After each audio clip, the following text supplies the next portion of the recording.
Okay students, welcome to the class. In continuation of our chapter number 4, today we will discuss about the various categories of business services. See, basically there are 5 major business categories or business service categories. First is banking, insurance, postal and telecom services, warehousing services, and the last one is transportation services. As the names are suggesting the meaning, banking, where you are dealing with the bank or the nationalized banks are providing the services to the general or the company customers. Second is insurance, life insurance, fire insurance, marine insurance, goods or building insurance. So this is known as insurance. Insurance is a kind of cover that is a safety cover from your risk. Then postal and telecom services, where you are dispatching one thing via registered post. Telecommunication services like our mobile phones. Then warehousing, where you are keeping your goods safely, and transportation, sending of goods from one place to another place with the help of road or rail or marine transportation facilities. So on the very first beginning we will discuss about the banking services. What is banking service? What is a bank? Bank is a financial institution who is there to protect the public interest. लोगों के लिए जो काम करता है financial institution, उसको हम bank कहते हैं. बैंक के मेन जो वर्किंग एरिया होते हैं वो पहला होता है डिपॉजिटरी, मतलब कि लोगों के पैसों को डिपॉजिट करना, उन पैसों को सेव करना. सेकेंड इज मनी लेंडिंग, लोगों को पैसा उधार पे देना. और तीसरा है मेन का इंटरेस्ट, मतलब कि या तो उनको उनके डिपॉजिट्स पे इंटरेस्ट देना, या जिन लोगों को आपने पैसा लोन पे दिया है उन लोगों से इंटरेस्ट रिकवर करना. ये 3 मेन काम किसके होते हैं? किसी भी फाइनेंशियल इंस्टीट्यूशन को हम बैंक कहते हैं. ये नेशनलाइज्ड बैंक होते हैं. आजकल तो बैंक आप देख रहे हैं बहुत ज्यादा मर्ज होते जा रहे हैं, जिससे कि हमारे बैंकिंग सिस्टम का वर्ल्ड में एक अच्छा रेपुटेशन बन सके. अब कुछ टाइप्स ऑफ अकाउंट्स की हम बात करेंगे. First is saving deposit accounts को हम एसबी सेविंग बैंक अकाउंट भी कहते हैं. इस सेविंग बैंक अकाउंट के अंदर कुछ रेस्ट्रिक्शंस होती हैं, जैसे कि आप एक पर्टिकुलर डे पे एक पर्टिकुलर फिक्स अमाउंट तक ही वहां से विड्रॉ कर सकते हो, क्योंकि वो आपका सेविंग बैंक अकाउंट है. और दूसरा, अगर आप 50,000 रुपीज से ज्यादा कैश जमा करा रहे हो तो आपको 10 नंबर भी उसमें लगाना पड़ेगा. नेक्स्ट इज, अच्छा एक बात और है सेविंग बैंक अकाउंट की, ये जो अकाउंट होता है ये पर्सनल या इंडिविजुअल पर्सन का इंडिविजुअल अकाउंट होता है. Second is current deposit account, जिस अकाउंट में आप फ्रीक्वेंटली पैसा जमा करा सकते हो, फ्रीक्वेंटली कितना भी पैसा आप विड्रॉ कर सकते हो, उसको हम क्या बोलते हैं? Current deposit account. ये करंट अकाउंट कंपनी का भी हो सकता है, करंट अकाउंट किसी पर्सनल इंडिविजुअल का भी हो सकता है, जो किसी कंपनी का या किसी फर्म का ओनर हो, एम्प्लॉय हो, वो किसी का भी हो सकता है. इसका सबसे बड़ा बेनिफिट यही होता है कि इसके अंदर आप कभी भी पैसे डिपॉजिट कर सकते हैं, कभी भी पैसे आप विड्रॉ कर सकते हैं. थर्ड इज आरडी अकाउंट, मतलब रिकरिंग डिपॉजिट अकाउंट. इस आरडी अकाउंट के अंदर एक particular fix amount bank fix कर देती है, जिसको आपको पर मंथ एक पर्टिकुलर टाइम पीरियड तक के लिए जमा कराना होता है. से फॉर एग्जांपल, अगर हम इसका एग्जांपल लेते हैं रिकरिंग डिपॉजिट अकाउंट का, तो हो सकता है बैंक ने आपके साथ 500 rupees per month for the time period of 4 years कि साहब आप 4 साल तक पर मंथ 500 रुपए इस अकाउंट में जमा कराओगे, तो आपके एक साल में कितने बन गए? 12 5 जा 60, 60 हो गया 6,000 रुपए, मतलब कि 6,000 रुपए आपने एक साल में जमा करे. 4 साल तक आप जमा कराते रहे, इसका मतलब कितना हो गया? आपने 24,000 रुपीज एक ये आपने इस अकाउंट में जमा कर लिए, तो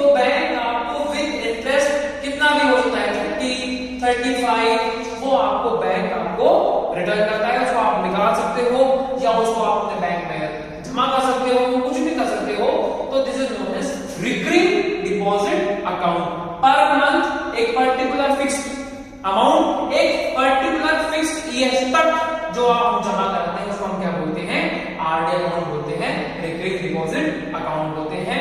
for this fixed deposit account, साहब मेरे पास ये 6 लाख रुपए है, 6 लाख, ये 6 लाख रुपए मैं आपकी बैंक में 7 ईयर्स तक जमा कराऊंगा, या 7 ईयर्स तक के लिए मैं आपके बैंक में जमा करा के रखूंगा। कितने? 6 लाख रुपए 7 ईयर्स तक। तो बैंक आपको उस पे 11% का देगी, आपको इंटरेस्ट पे करेगी। वो बैंक के नॉर्मल इंटरेस्ट से ज्यादा होता है। बैंक का नॉर्मल इंटरेस्ट होता है बच्चों 5 से 6% का होता है, जबकि इसके अंदर बैंक आपको 11% तक का इंटरेस्ट रेट पे कर सकती है। तो उसमें आपको क्या होता है, अच्छा बेनिफिट होता है। ये आगे मोस्टली किसके लिए कराता है, अपने फ्यूचर प्लानिंग के लिए करा के रखता है। जैसे फॉर एग्जांपल किसी को अपने बच्चे को फर्दर स्टडी के लिए बाहर भेजना है, एक अच्छे हैंडसम अमाउंट की हमें जरूरत पड़ेगी, तो हमने क्या कर दिया, बैंक के अंदर फिक्स्ड डिपॉजिट एफडी करा दिया। Next we are having is multiple option deposit account. Multiple option का मतलब क्या होता है कि जैसे कि आपका एक से फॉर एग्जांपल एसबी अकाउंट होता है, मैंने बताया था ना, एसबी सेविंग बैंक अकाउंट। उस सेविंग बैंक अकाउंट के अंदर आपने एफडी अकाउंट को भी मर्ज करवा लिया। कैसे करवा लिया कि आपको मिनिमम 10,000 रुपीज उस अकाउंट के अंदर मेंटेन करने होगी। अगर आपके 10,000 रुपीज मिनिमम उस अकाउंट में मेंटेन है, तो आपको इससे जितना भी आप प्लस वैल्यू उसके अंदर रखोगे, आपको जो इंटरेस्ट मिलेगा वो एफडी अकाउंट वाला इंटरेस्ट मिलेगा। उसको हम क्या बोलते हैं, मल्टीपल ऑप्शन डिपॉजिट अकाउंट। क्यों? अकाउंट था कौन सा, एसबी सेविंग बैंक अकाउंट। आपने उसके साथ कौन सी वाली फैसिलिटी को मर्ज करवा लिया, फिक्स्ड डिपॉजिट वाली फैसिलिटी को मर्ज करा लिया।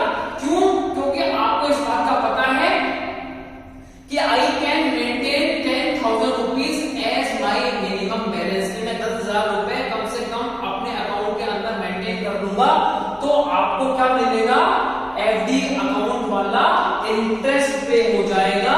तो आप अपने बैंक अकाउंट करवा लेते हो मल्टीपल ऑप्शन डिपॉजिट अकाउंट करवा लेते हो। कुछ इंपॉर्टेंट सर्विसेज हैं जो आपको बैंक प्रोवाइड करवाता है।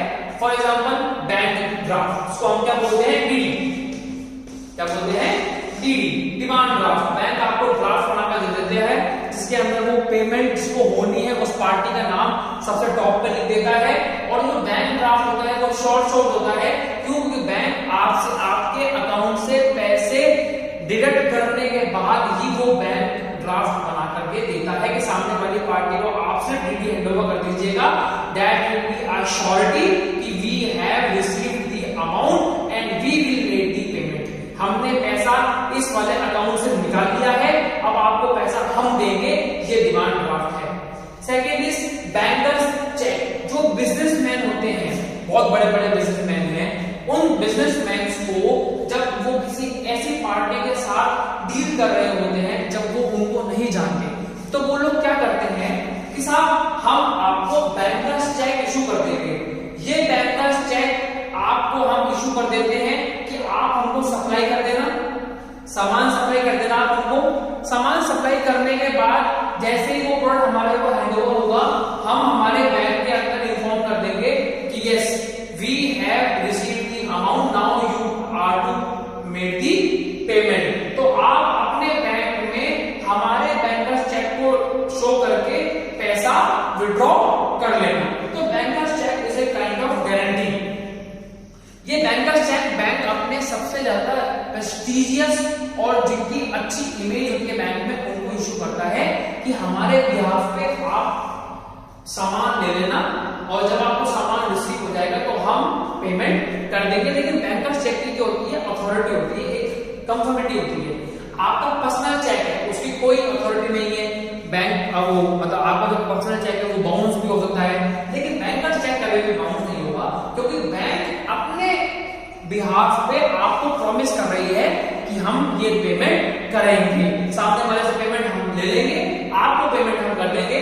तो बैंकर्स चेक को कौन इशू करता है, वो एक कंपनी इशू करती है, सामने वाली कंपनी को, जिसमें आपस में फेयर बहुत कम है।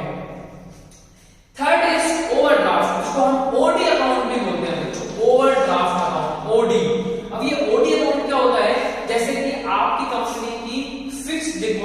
रकम आपने करा रखी है 1 CR, 1 करोड़ रुपए की, ठीक है।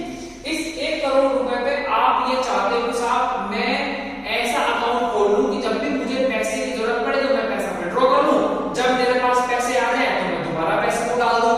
तो बैंक आपको क्या देती है, ओवरड्राफ्ट लिमिट बना के देती है कि इस 1 करोड़ रुपए पे हम आपको 80 लाख रुपीस की क्या बना देते हैं, हम आपको ओवरड्राफ्ट लिमिट बना देते हैं कि आप जब भी चाहो 80 लाख रुपीस निकाल सकते हो। जितने दिन के लिए आप जितने पैसे निकालोगे हम आपसे उतना ही इंटरेस्ट लेंगे। क्यों लेंगे, क्यों हम भी आपको एफडी अकाउंट पे क्या देते हैं, इंटरेस्ट पे करते हैं।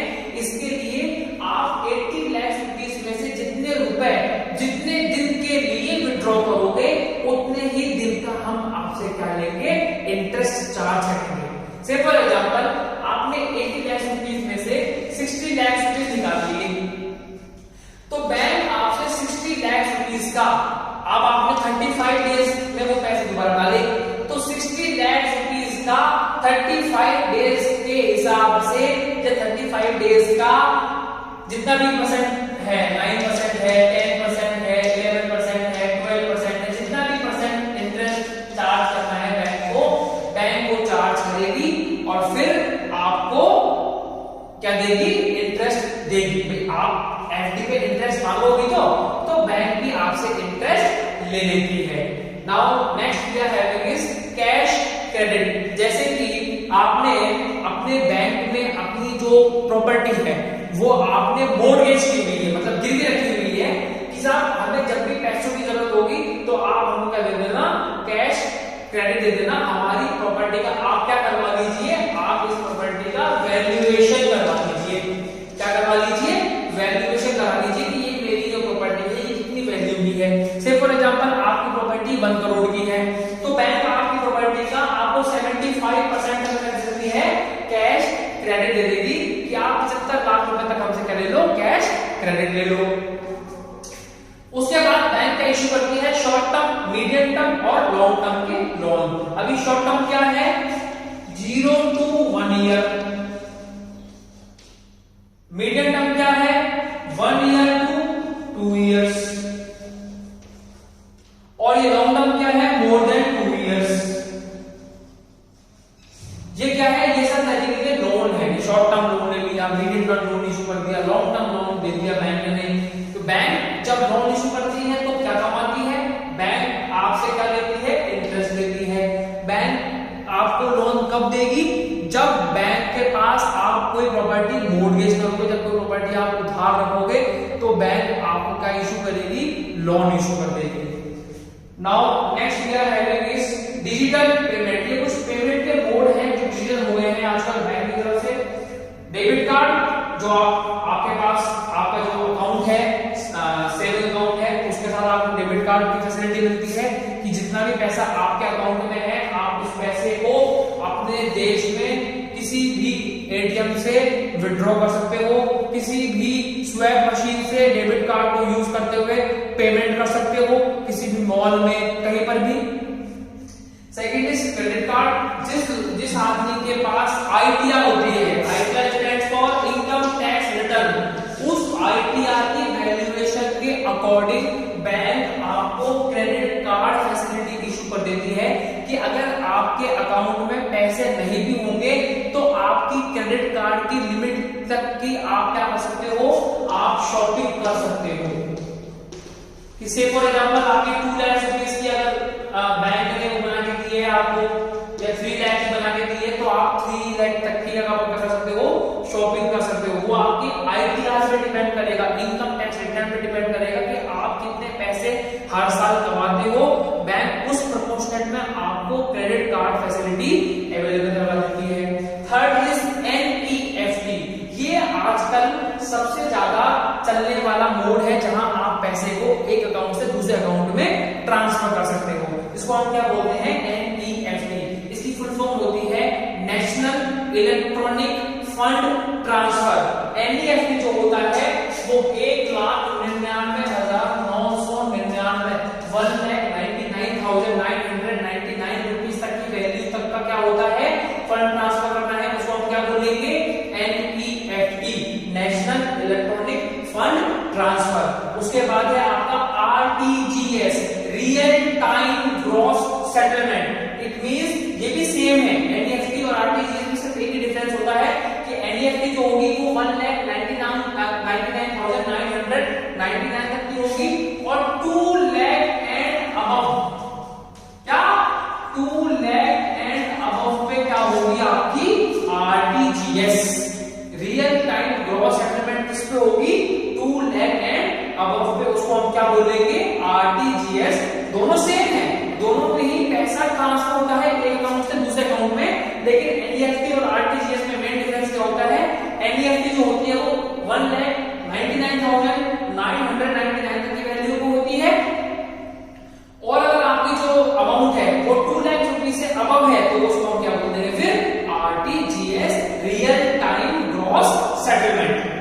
Next is ATM, automated teller machine. ये तो आपको पता है जगह जगह बैंक्स अपने अपने एटीएम को लगा कर रखते हैं जिससे कि पब्लिक को कन्वीनियंस होती है कि आप किसी भी एटीएम मशीन से जाकर के अपना पैसा विड्रॉ कर सकते हैं।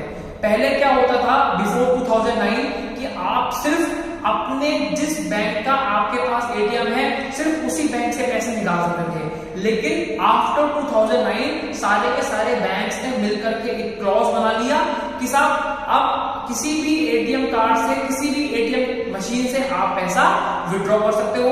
बैंक ने उसके अंदर ट्रांजैक्शन की लिमिट सेट कर दी कि अगर आप एक महीने में 5 ट्रांजैक्शन किसी अदर बैंक के एटीएम से करते हो तो आप पे कोई चार्ज एप्लीकेबल नहीं होगा। खुद के बैंक के एटीएम से कर रहे हो तो वो चार्ज वैसे ही नहीं लगेगा, चाहे आप दिन में 50 बार जाकर ट्रांजैक्शन कर लो। लेकिन आप अगर किसी दूसरे बैंक के एटीएम मशीन से फॉर एग्जाम्पल आपके पास पंजाब नेशनल बैंक का एटीएम कार्ड है, आप SBI state bank of India की मशीन से पैसा निकाल रहे हो तो आपके पास ऐसा करने के महीने में सिर्फ 5 चांस है। इससे ज्यादा चांस अगर आप करते हो तो बैंक आपसे एक नॉमिनल चार्ज ले लेगा। And last one is E cash, digital cash, मतलब कि आपने अपने मोबाइल फोन से, कंप्यूटर से, लैपटॉप से कहीं किसी से भी क्या कर दिया पैसे का ट्रांसफर कर दिया, क्योंकि वो क्या है आपका ई कैश है। डिजिटल कैश है जिसको हम क्या बोलते हैं आजकल नेट बैंकिंग भी बोलने लग गए हैं, जिससे कि एक आदमी अपने मोबाइल से, कंप्यूटर से, लैपटॉप से, इंटरनेट फैसिलिटी के माध्यम से कहीं से भी कोई भी पैसा पेमेंट कर सकता है। आजकल तो और भी सिस्टम आ गए हैं, फोन पे है, पेटीएम है, गूगल पे है, ये सब क्या है, ये सब ई कैश, डिजिटल कैश है, जिससे कि आपको अब अपने साथ पैसे रखने की आवश्यकता नहीं है, नीड नहीं है, आप सिर्फ इनके थ्रू से अपने बैंक सर्वर से पैसा पेमेंट कर सकते हो। तो this is all about the banking services which are provided to the general public and companies. Thank you.